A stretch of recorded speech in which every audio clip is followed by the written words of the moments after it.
तो हम लोग आज पढ़ेंगे थेवेनिन्स थ्योरम। किसी भी हमारे पास सर्किट्स एनालिसिस में कई बार बहुत कॉम्प्लेक्स सर्किट होते हैं। इवन प्रैक्टिकल अगर हम बात करें तो जैसे हमारे पास सर्किट है, यहाँ बोर्ड के पीछे एक सर्किट है अपने, जहाँ हम यूज़ करते हैं अपनी एप्लीकेशंस, जितने भी हमारे पास इलेक्ट्रिकल अप्लायंसेस हैं हम उनको यूज़ करते हैं। जो इलेक्ट्रिकल अप्लायंसेस है वो हमारा एक तरीके से लोड है, ठीक है, जिस पर करंट आ रही है, वो वेरिएबल है, हम वेरी करा सकते हैं।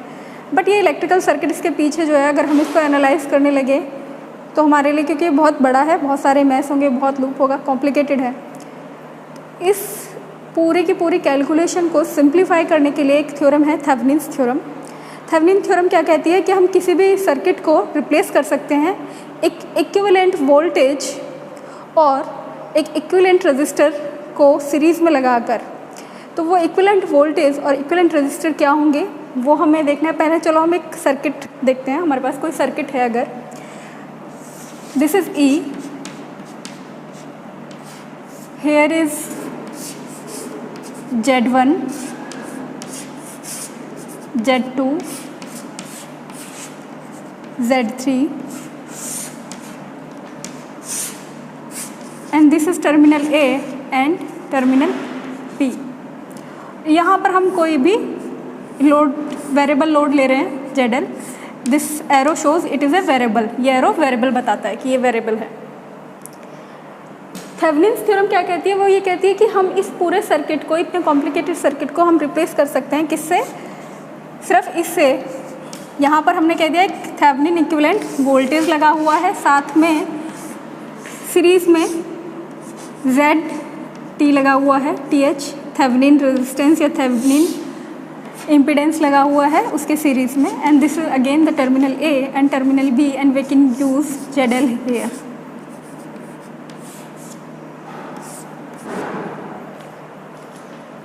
तो हम इस चीज़ को आप इग्नोर कर सकते हैं ZL से, में हम बात कर रहे हैं सिर्फ इस सर्किट की, इस हिस्से की।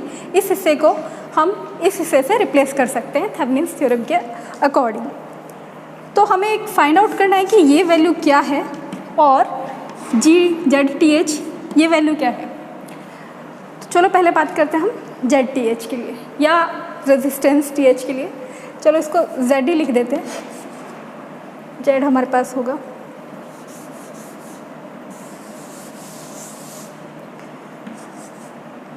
Z in is equal to ZTH। हमें क्या करना है, हमें इंटरनल, इस सर्किट का इंटरनल इम्पीडेंस पता करना है। वो आप कैसे पता कर सकते हो, अगर इसमें वोल्टेज सोर्स है, आपके जितना भी सर्किट है उसके अंदर जितने भी वोल्टेज सोर्स हैं उनको आप क्या करोगे, शॉर्ट सर्किट कर दोगे। और जितने भी आपके पास इंडिपेंडेंट करंट सोर्सेज हैं उनको आप क्या करोगे, ओपन सर्किट कर दोगे। Z in निकालने के लिए कहाँ से देख रहे हैं हम इस सबको, इस रेजिस्टेंस को कहाँ से देख रहे हैं, अक्रॉस A एंड B। हम A B टर्मिनल से देखेंगे इसको। तो अगर मैं इसको रिप्लेस करूँ, है ना, इस सर्किट को Z in निकालने के लिए हमें क्या करना पड़ेगा, यहाँ पे कोई करंट सोर्स तो है नहीं, सिर्फ वोल्टेज सोर्स है। और वोल्टेज सोर्स को ये क्या कह रहा है, हमें क्या करना है, शॉर्ट सर्किट करना है। तो मैंने माना इसको शॉर्ट सर्किट कर दिया, ठीक है। हम अब सिर्फ A B टर्मिनल की बात कर रहे हैं। A B टर्मिनल से हमारे पास क्या आ रहा है, A B टर्मिनल यानी कि A टर्मिनल से आप इस पॉइंट से चलना शुरू करो तो ये Z1 आया, फिर इसके बाद यहाँ से दो ब्रांचेस जा रही हैं। तो ये दोनों आपकी जो ब्रांचेस हैं ये कैसी हो गई, पैरेलल में हो गया, और Z2 की ये क्या हो गया, सीरीज़ में हो गया। तो आपके पास जो Z in या ZTH है वो आपका बराबर किसके आएगा, Z2 के सीरीज़ में है। क्या है Z2 की सीरीज़ में, Z1 और Z3 जो कि आपस में कैसे हैं, पैरेलल में। Z1 Z3 का जो पैरेलल का कॉम्बिनेशन है वो आपके Z2 के सीरीज़ में है। तो हमारे पास ये क्या आ गया, इंटरनल इम्पीडेंस कह लो या इसको कह लो आप Thevenin's impedance. This is ZTH। तो हमें ZTH हमें क्या वैल्यू रखनी है, ये हमें पता चल गया। सेकेंड चीज़ हमें फाइंड आउट करनी है कि ETH क्या होगा हमारे पास, है ना, ये थेवेनिन वोल्टेज क्या होगा। तो थेवेनिन वोल्टेज के लिए उन्होंने कहा है कि हमको क्या करना है, ओपन सर्किट करना है, ठीक है। सिर्फ ओपन सर्किट करके वोल्टेज को देखना है, वोल्टेज ऑफ ओपन सर्किट, ठीक है। यहाँ पर हमारे पास E है पहले से ही प्लस माइनस, और ओपन सर्किट हमने ZL को हटा ही रखा है, ये हमारे पास ओपन सर्किट है। अब जब यहाँ पे ये आपस में कनेक्टेड नहीं है तो धारा क्या करेगी, धारा अपने क्लोज लूप में यानी कि यहाँ से निकलेगी, यहाँ से चली जाएगी, यानी कि धारा सिर्फ इस वाले हिस्से में बह रही है, यहाँ पर कोई धारा नहीं बहेगी, है ना। तो E हमें पता है, Z1 और Z3 हमें पता है, तो हमारे पास I कितनी होगी यहाँ पर, I देखो, I निकालो, I क्या होगा आपका V/R, यानी कि E/Z1 प्लस Z3। ठीक है, I की वैल्यू आ गई आपके पास, आपके पास I कितनी बह रही है यहाँ पर इस Z3 में, E/Z1 प्लस Z3। तो इस धारा के इस रजिस्टर में बहने से जो वोल्टेज ड्रॉप होगा वही आपका क्या होगा, ओपन सर्किट वोल्टेज होगा, ओपन सर्किट वोल्टेज होगा। जो वोल्टेज ड्रॉप Z3 के, क्योंकि यहाँ पर तो कोई धारा बह ही नहीं रही है, सिर्फ यहाँ पर जो वोल्टेज ड्रॉप हो रहा है वही आपका VOC है। तो वो हम कैसे कैलकुलेट करेंगे, VOC हमारे पास क्या आ जाएगा, I इंटू Z3। ठीक है, और I इंटू Z3 की बात करें तो I हमारे पास क्या है, E/Z1 plus Z3 into Z3, ये हमारे पास क्या आ गया, VOC आ गया। और VOC को हमने क्या कहा कि ये हमारा क्या है, ETH है। This is the value of Thevenin's equivalent circuit.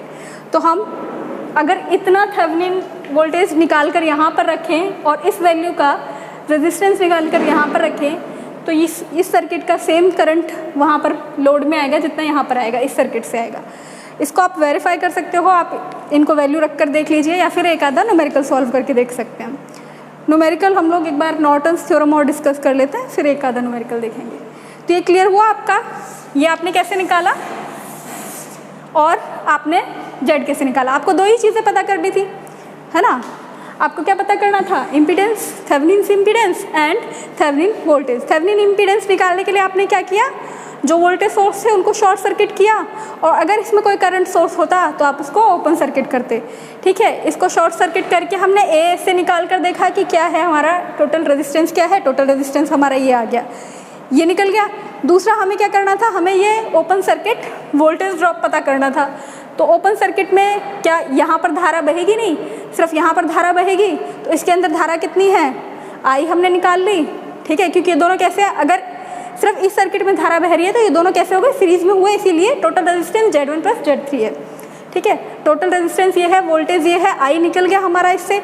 इस I से क्योंकि ये धारा इसमें बह रही है तो यहाँ पर इस Z3 के अलॉन्ग जो वोल्टेज ड्रॉप है वही हमारा ओपन सर्किट वोल्टेज है।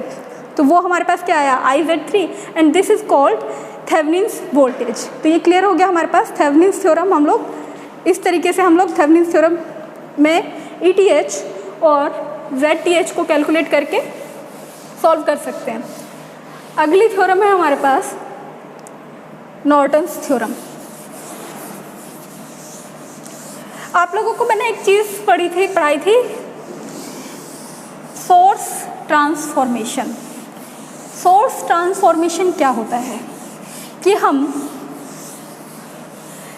कोई वोल्टेज सोर्स के साथ कोई रेजिस्टेंस जो सीरीज में लगा है उसको कन्वर्ट कर सकते हैं, किस में कन्वर्ट कर सकते हैं, एक करंट सोर्स में। ठीक है, जिसके साथ वही रेजिस्टेंस आपका पैरेलल में लगा होगा और ये दोनों आपस में इक्वली होंगे। ठीक है, ये सोर्स ट्रांसफॉर्मेशन है। तो नॉर्टन्स थ्योरम बेसिकली अलग कुछ नहीं है, बल्कि एक तरीके से थेवेनिन्स थ्योरम का जो थेवेनिन इक्विवेलेंट है उसी को अगर हम सोर्स ट्रांसफॉर्मेशन करें तो हमारे पास नॉर्टन्स थ्योरम आ जाती है। ठीक है, थेवेनिन्स थ्योरम और नॉर्टन्स थ्योरम में रिलेशनशिप समझ में आया। तो हम यहाँ पर इसको क्या कहेंगे, RN कह देंगे, जबकि ये RN भी हमारा किसके बराबर होगा, RTH के बराबर होगा। यहाँ पर हमारे पास क्या है, दिस इज IN। ये IN क्या होगा देखो, है ना। अब हमें नॉर्टन्स थ्योरम में ये अभी हमारा सब कुछ उसी सेम सर्किट के लिए चल रहा है जो हमने पहले बनाया था थेवेनिन्स के लिए। तो यहाँ पर हमें RN तो सेम ही आ रहा है। अब हमें पता क्या करना है, IN पता करना। IN हमारे पास क्या है, IN हमारे पास शॉर्ट सर्किट करंट है। ठीक है, तो ये कैसे निकाल सकते हैं हम, IN की वैल्यू क्या होगी, एक बार देख लेते हैं इसको।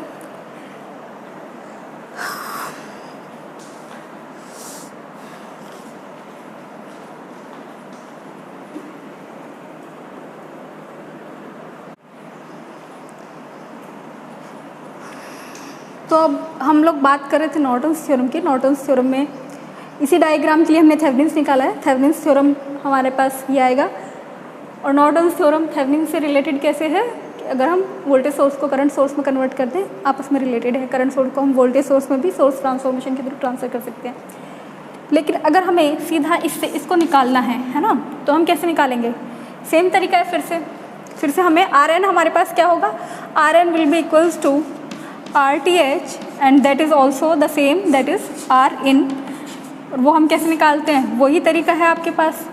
वोल्टेज सोर्स को क्या करेंगे? Open circuited, short circuit, voltage source को शॉर्ट सर्किट करेंगे और करंट सोर्स को क्या करेंगे?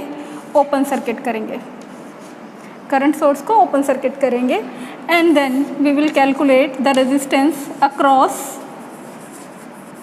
A and B terminal. ठीक है, तो जैसे हमने पिछली बार निकाला था उसी तरीके से इसको हम हटा देंगे। सिर्फ यहाँ से देखेंगे, ये शॉर्ट सर्किट हो जाएगा। तो हमारे पास वही फिर से Z2 हमारा Z1 Z3 के सीरीज़ में है, जो कि आपस में पैरेलल है। तो जो RTH की वैल्यू थी वही वैल्यू हमारी फिर से क्या आ जाएगी? RN की वैल्यू आ जाएगी। और RN की वैल्यू हमारे पास कितनी आई थी, यानी कि अब RN हमारे पास कितना हो गया? RN will be equals to Z2 plus Z1 and Z3 are in parallel. ये हमारे पास आ गया। ठीक है, ये आ गया। अब हमें निकालना है नॉर्टन्स करंट। ठीक है, इसको हम नॉर्टन करंट कहते हैं। तो इसकी वैल्यू क्या होगी? अगर हम इस AB को शॉर्ट सर्किट कर दें, ठीक है, इस AB को शॉर्ट सर्किट कर दें, तो जो शॉर्ट सर्किटेड करंट यहाँ बह रही है AB के बीच में, है ना, जो शॉर्ट सर्किटेड करंट बह रही है ISC, उसकी वैल्यू जो होगी वही हमारी नॉर्टन्स करंट है। तो ये निकालने के लिए अब हम इस सर्किट में फिर से क्या करेंगे? मैश एनालिसिस करेंगे। मान लिए यहाँ पर I1 बह रही है और या तो यहाँ पर इसको ISC मान लो या इसको मान लो अपन I2। इस पूरे में क्या बह रही है? I2 ही हमारी क्या होगी? शॉर्ट सर्किट करंट होगी। तो I1 I2 इसको अगर हम सॉल्व करें, यहाँ पर हम ये मैश 1 है, ये मैश 2 है। ठीक है, मैश 1 के लिए अगर हम इसे निकालें तो हमारे पास क्या इक्वेशन आ जाएगी? -E plus Z1 plus Z3 into I1 minus Z3 I2 equals to 0। एक इक्वेशन ये आ गई मैश 1 के लिए। मैश 2 के लिए इक्वेशन आपके पास क्या आएगी? मैश 2 के लिए इक्वेशन आएगी minus Z3 I1 plus Z2 Z3 into I2 equals to 0। इन दोनों इक्वेशन को अगर हम सॉल्व करेंगे तो हमारे पास I1 की वैल्यू हमारे पास कितनी आ जाएगी? सॉरी, I2 की वैल्यू हमारे पास कितनी आ जाएगी? हमें क्या करना है? I2 की वैल्यू चाहिए। शॉर्ट सर्किट किसके बराबर है? I2 के बराबर है। तो इन दोनों को सॉल्व करके हम क्या करेंगे? I1 को एलिमिनेट करेंगे और I2 की वैल्यू निकालेंगे। I2 की वैल्यू आएगी हमारे पास Z3, ये आप सॉल्व करके देख सकते हैं। ठीक है, Z1 Z2 plus Z2 Z3 plus Z1 Z3।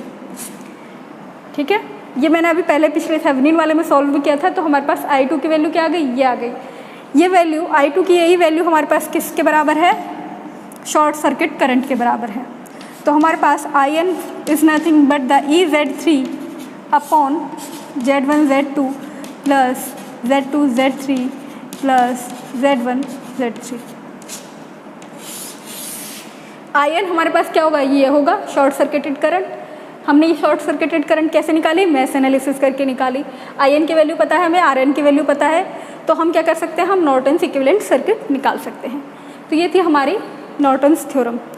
इन दोनों थ्योरम्स को लेकर एक क्वेश्चन, एक न्यूमेरिकल कर लेते हैं, जिससे कि हमें क्लियर हो जाए कि जो हमने समझा अगर हम उससे सवाल कैसे करते हैं।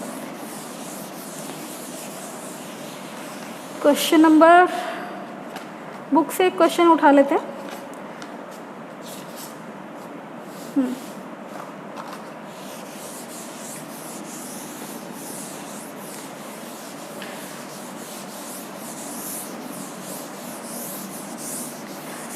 यहाँ पर हम लोग एक, मैं क्लास यहाँ पे लेक्चर में सिर्फ एक निकाल लेती हूँ और दूसरा इक्विवेलेंट आप लोग घर पर निकाल कर देखिएगा और दोनों तरीके से निकाल कर देखिएगा। सीधा सर्किट डायग्राम से भी आप निकाल के देखिए और सोर्स ट्रांसफॉर्मेशन के थ्रू भी आप उसको वेरीफाई कर सकते हो क्या सेम वैल्यू आ रही है कि नहीं आ रही है। हमारे पास सर्किट दिया हुआ है, इन्होंने सर्किट दिया हुआ है, दिस इज द क्वेश्चन। हमें this is value 0.6 Om,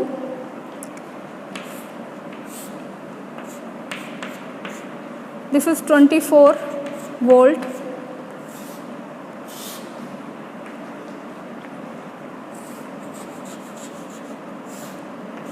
this is 0.8 ohm and here again a resistance 0.4 ohm. This is the terminal A and B and here we have a RL, load resistance, and this RL is given 3.2 ohm. ठीक है, इस diagram के लिए आपको वो क्या कह रहा है, आप थेवेनिन्स इक्विवेलेंट निकालो और आप नॉर्टन्स इक्विवेलेंट निकालो। ठीक है, तो थेवेनिन इक्विवेलेंट निकालने के लिए हमें क्या क्या चाहिए होगा, हमें पहले चलो थेवेनिन ही समझ लेते हैं। थेवेनिन्स के लिए हमें एक तो पता होना चाहिए कि RTH क्या होगा, दूसरा हमें पता होना चाहिए ETH क्या होगा। RTH मैंने कहा R इन है जब हम, और ये वोल्टेज ओपन सोर्स होगा, ओपन सर्किट होगा। ठीक है, आर इन कब होगा, वोल्टेज सोर्स और करंट सोर्स को उसमें से रिमूव कर दो और सिर्फ ए बी के अलोंग यानी कि आर एल को भी आप रिमूव करके तब देखोगे। तो आर एन निकालने के लिए हम लोग इस डायग्राम को कैसे कन्वर्ट कर सकते हैं, फॉर आर एन डायग्राम, ये डायग्राम हमारा कैसा हो जाएगा, ये शॉर्ट सर्किट हो गया है ना, this is the same 0.6 and this is 0.8, this is 0.4 and this is A and B जो वहाँ पर भी है। ठीक है, ये ए, ये टर्मिनल है ए और ये टर्मिनल है बी। तो अब मैं यहाँ पर एक ए सिरे से देखें हम लोग। ठीक है, तो हमारे पास ये किसके, ये है, ये इन दोनों के आपस में पैरेलल में है और इसके सीरीज़ में है। तो हमारे पास इसकी वैल्यू आ जाएगी, आर एन की कितनी वैल्यू आ जाएगी हमारे पास, 0.4 प्लस 0.6 इंटू 0.8 अपॉन 1.4। ठीक है, ये आ जाएगा। इसको आप सॉल्व करें तो हमारे पास कितना आ जाएगा, 0.4 प्लस इधर से तो 14, 2.4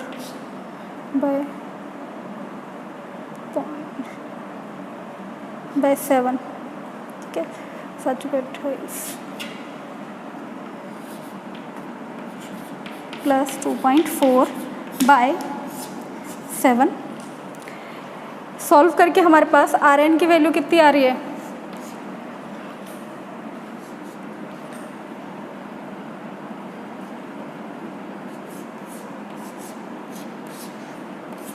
वन पॉइंट 1.28 ओम, अप्रॉक्सीमेटली 1.28 ओम।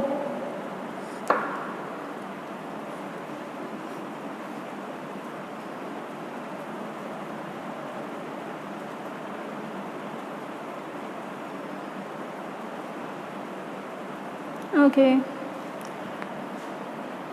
बुक में ये आंसर थोड़ा सा गलत भी दे रखा है क्योंकि उन्होंने डायग्राम में हमें 0.6 दिया है लेकिन इन्होंने कैलकुलेशन सारी की है 0.8 से। तो चलो शायद अगर आपको बुक से आंसर मैच कराना है तो हम इसको 0.8 रखकर अगर हम इसको सॉल्व करें, यहाँ पर भी 0.8 है तो ये क्या हो गया, 8 हो गया, 8 और 8 16 हो गए, 16 है तो ये कट जाएगा 2 यानी कि 0.4 बराबर हो जाएगा। आपके पास कितना आ जाएगा, 0.8।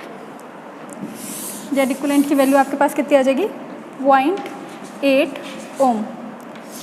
ठीक है, यानी कि ये हमारे पास कितना है, 8 है, 0.8 ओम। थेवेनिन्स हमने आर इन निकाले, ये हमारे पास 0.8 ओम क्या है बराबर हमारे RTH के बराबर है। अब हमें क्या निकालना है, वोल्टेज निकालना है। वोल्टेज कैसे निकालेंगे हम लोग, ओपन सर्किट करके निकालेंगे। ओपन सर्किट करेंगे तो ये हमारे पास VOS के लिए किस तरीके से कन्वर्ट हो जाएगा, ये देखिए ये वाला डायग्राम हमारा कन्वर्ट होगा, सेम ही रहेगा। इसको यहीं कन्वर्ट कर लेते हैं, इसमें कुछ है भी नहीं, ठीक है। सिर्फ हम क्या कर रहे हैं, RL को हटा दे रहे हैं यहाँ से। तो ये हमारे पास अब ये ओपन है, यहाँ से कनेक्टेड नहीं है, तो VO ओपन सर्किट हमें वोल्टेज ड्रॉप फाइंड आउट करना है, ठीक है। जब ये ओपन है तो करंट यहाँ से आएगी, लेकिन क्योंकि ये कनेक्टेड नहीं है, सर्किट पूरा नहीं है, तो कोई भी धारा इसके अंदर नहीं बहेगी और धारा यहीं से जाएगी, ठीक है।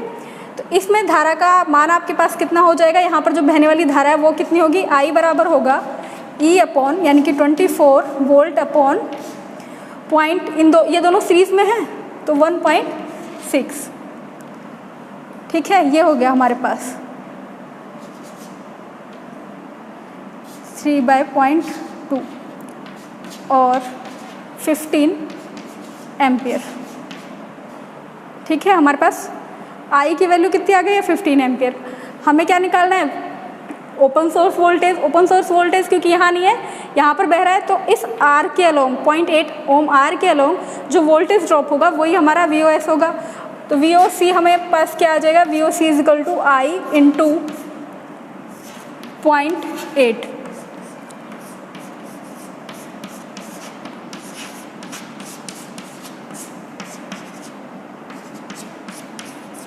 हमारे पास कितना आ गया, 12 वोल्ट। तो ये 12 वोल्ट हमारे पास VOC की वैल्यू आ गई और वो हमारे पास कितना होगा, थेवेनिन्स वोल्टेज। RN की वैल्यू हमारे पास आई थी 0.8 ओम। तो आप इसका हमारे पास दोनों वैल्यू है, तो इसका इक्विवेलेंट थेवेनिन सर्किट आपके पास कितना आ जाएगा, आप लगाओगे 12 वोल्ट की बैटरी लगाओगे, ठीक है, प्लस माइनस है ना, 12 वोल्ट की बैटरी, उसके सीरीज में रेजिस्टेंस लगाओगे। रेजिस्टेंस की वैल्यू कितनी होगी, 0.8 ओम, ठीक है। This is the terminal A and this is terminal B। और यहाँ पर आप फिर से वही RL निकाल सकते हो और IL के, तो इसको हमने किससे रिप्लेस कर दिया, इससे रिप्लेस कर दिया। इसी तरीके से आप क्या करोगे, नॉर्टन्स के लिए निकालोगे। इसी सर्किट के लिए आप नॉर्टन्स निकालोगे तो आपको क्या करना है, RTH इज RN, हमें यहाँ पर क्या चाहिए, IN चाहिए। और IN हमारा क्या होता है, शॉर्ट सर्किट कर दो। अगर इसको शॉर्ट सर्किट कर दूँ तो वो करंट वो हमारे पास क्या आएगी, IN आएगी। और IN हमारे पास एक पास ये है, एक पास ये है, ठीक है। तो जो I2 है वही हमारी IN है। और I2 की वैल्यू हमारे पास क्या थी, फॉर्मूले से अगर हम डायरेक्टली फिट करें तो 24 इंटू Z3 यानी कि 0.8 upon E into Z3 upon Z1 plus Z2, this is Z1 0.8 into 0.4 plus Z2 into Z3 plus Z1 Z3 0.8 into 0.8, ठीक है। तो इसको अगर हम सॉल्व करें तो हमारे पास क्या आएगा, 24 इंटू 0.8 अपॉन 0.8 सब में है, 0.8 को अगर सीधा ही कैंसिल कर दो, ठीक है, तो हमारे पास क्या आ गया, 24 अपॉन 0.4 प्लस 0.4 प्लस 0.8 है ना, तो 1.6, ठीक है। This is 15, again this is 15 ampere. Short circuit current की वैल्यू भी हमारे पास यानी कि IN की वैल्यू भी हमारे पास क्या आ गई है, 15 आ गई है। तो इसका थेवेनिन इक्विवेलेंट निकालने के लिए हमारे पास क्या आएगा, अगर हम थेवेनिन इक्विवेलेंट इसका सर्किट निकालें तो वो हमारे पास क्या होगा, देख लेते हैं एक बार। चलो इसको इसी का नॉर्टन्स, इसका नॉर्टन्स इक्विवेलेंट हमारे पास क्या आएगा, इस डायग्राम का करंट सोर्स हमारा कितना है, 15 एम्पियर का, ठीक है। और उसके पैरेलल में लगेगा एक रेजिस्टेंस यहाँ पर कितना लगेगा, RN हमारे पास क्या है 0.8 ओम, ठीक है। This is A, this is B। अब ये और ये दोनों सर्किट हमारे बराबर हैं। हमारे पास यहाँ पर इन्होंने RL की वैल्यू दी हुई है, कितनी दी हुई है, 32 ओम, है ना। वही RL की वैल्यू यहाँ पर भी है 32 ओम। आपको क्या करना है, आपको IL कैलकुलेट करनी है और दोनों में IL कैलकुलेट करके देखिए क्या दोनों सर्किट से IL की वैल्यू सेम आ रही है कि नहीं आ रही है। तो ये आपका घर के लिए काम समझ लीजिए। हमने आज क्या सीखा, नॉर्टन्स थ्योरम सीखी और थेवेनिन्स थ्योरम सीखी। इसके अलावा एक और इम्पॉर्टेंट थ्योरम है जो है हमारी maximum power transformation theorem. Okay sorry, maximum power transformation theorem. Maximum power transformation theorem क्या कहती है कि किसी सर्किट में हम लोग मैक्सिमम पावर लोड रेजिस्टेंस पे तभी सप्लाई होगी जो सर्किट का इंटरनल रेजिस्टेंस है वो लोड रेजिस्टेंस से अगर मैच करता हो, ठीक है। और इस मैचिंग को हम क्या कहते हैं, इम्पीडेंस मैचिंग कहते हैं। तो ये हम लोग देखेंगे। अब पावर ट्रांसफॉर्मेशन के लिए, मैक्सिमम पावर ट्रांसफॉर्मेशन के लिए इसको समझ लेते हैं।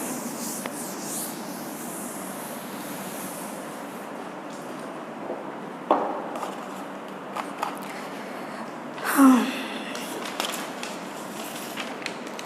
तो हमारे पास मैक्सिमम पावर ट्रांसफॉर्मेशन कह रही है कि अगर कोई भी सर्किट है, ठीक है, तो मान लो हमारे पास एक सर्किट है, ये E है और इसके साथ जैसे कि अगर अभी थेवेनिन्स में ही मान लो आप, ठीक है, यहाँ पर RTH लगा हुआ है और ये है हमारे पास। तो ये इसका क्या है, इंटरनल रेजिस्टेंस है इस सर्किट का, ठीक है। यहाँ पर RL है।